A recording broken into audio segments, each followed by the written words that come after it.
Anak Betawi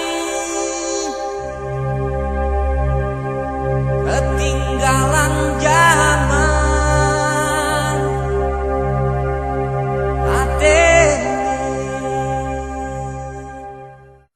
apalagi dengan hadirnya televisi swasta, mati surilah perfilman kita, dan kita telah mengalami sebuah shock kultur yang sangat berat. Kita akan bahas tentang shock kultur ini. Ini diawali film Sherina, dilanjutkan film Jalangkung tahun 2000. Hadir kembali para kreator muda yang tergolong dalam kelompok independen membangun industri perfilman. Saya tidak berani mengatakan apakah kelompok ini bagian dari nasional karakter bangsa atau tidak. Yang pasti mereka sangat kreatif. Banyak film-film yang dilahirkan dari tangan mereka mempunyai kreativitas yang tinggi, ditunjang dengan teknologi yang mutakhir. Namun dari hasil yang mereka lahirkan hanya sedap dipandang mata, tidak meresap di dalam hati. Namun biarkan dulu mereka berkembang, karena mereka lahir dari perjuangan dan zaman yang berbeda.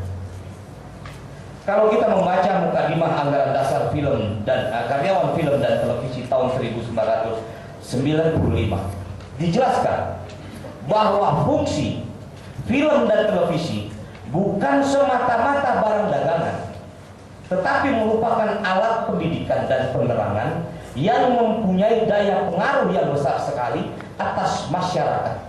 Sebagai alat revolusi dapat menyumbangkan dharma baktinya dalam menggalang kesatuan dan persatuan bangsa, membina nasional dan karakter bangsa, mencapai masyarakat sosialis Indonesia berdasarkan Pancasila. Namun apa yang terjadi? National character building yang kita bayangkan sekarang hanya menjadi kata-kata asing yang indah yang tidak kita mengerti maknanya. Siapa yang harus kita persalahkan? Mungkin di antara kita akan saling menyalahkan tanpa memberikan solusi pemecahan. Mudah-mudahan melalui forum ini kita masih bisa mengembalikan arti kata-kata di atas. Mudah-mudahan kita dapat mengerti artinya. Mudah-mudahan kita dapat memperbaikinya.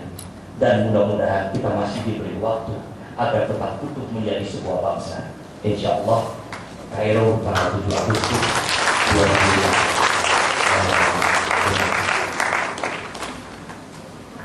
Saya pikir waktu selanjutnya penuh saya serahkan kepada Bang Tia dalam konteks yang kita bicarakan barusan.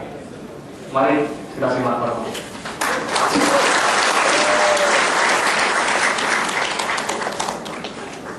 Assalamualaikum warahmatullahi wabarakatuh. Bang Do dan para hadirin yang saya muliakan. Tadi kita sudah mendapat satu eksposé, suatu gambaran, suatu kilas balik dari suatu perjalanan panjang film Indonesia. Saya ingin menggarisbawahi pernyataan Bang Dul tadi. Apakah film-film yang terakhir disebutkan itu juga bisa disebut sebagai upaya di dalam kategori yang disebut dengan karakter building? Maka saya tidak sama sekali, memang akademisi tidak dalam kapasitas sebagai seorang duta besar, memang seorang pengamat. Maka saya secara tegas ingin mengatakan dengan sangat berat hati, mereka tidak termasuk dalam karakter yang disebut karakter Indonesia.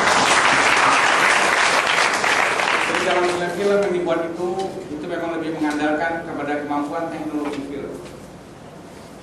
Jadi memang orientasinya kepada pasar, murni pasar komersial, dan kehilangan ruh dari film itu.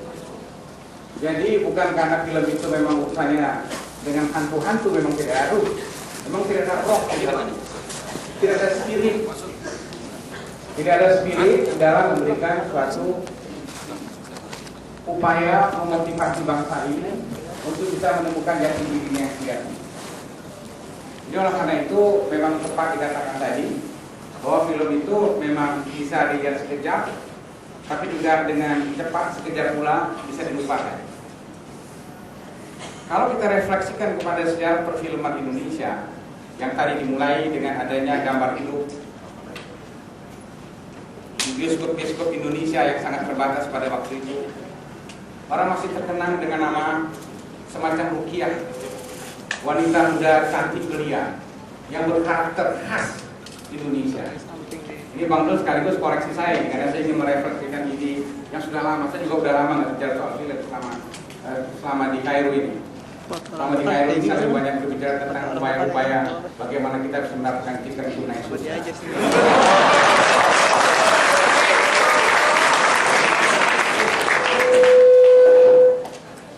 Wajah Rukiah adalah wajah real wanita Indonesia. Apa yang terjadi setelah 1900-an, tahun 1930-an, 50-an? Kita lihat sekarang.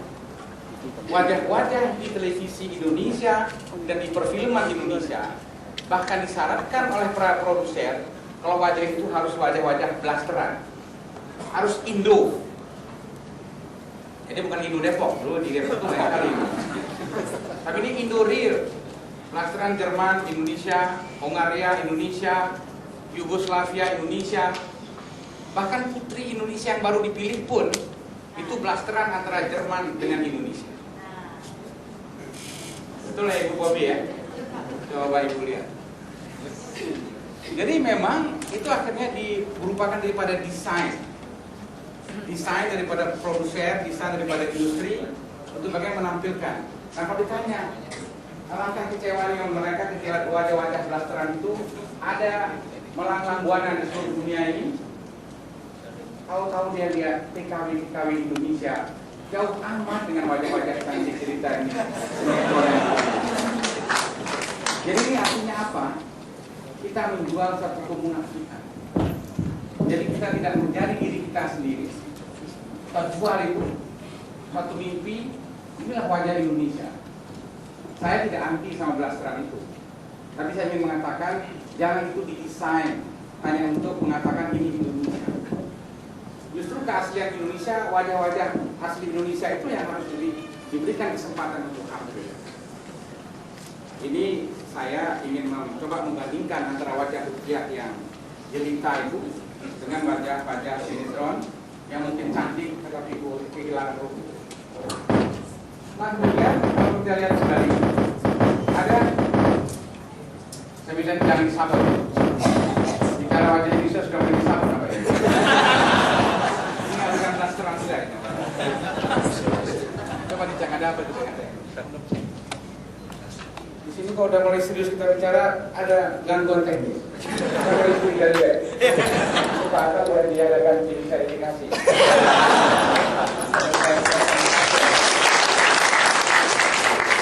Nah kembali lagi dari apa yang dikemukakan tadi, saya ingin menambah sedikit informasi bahwa pada masa tahun 70-an itu ada satu protes yang besar.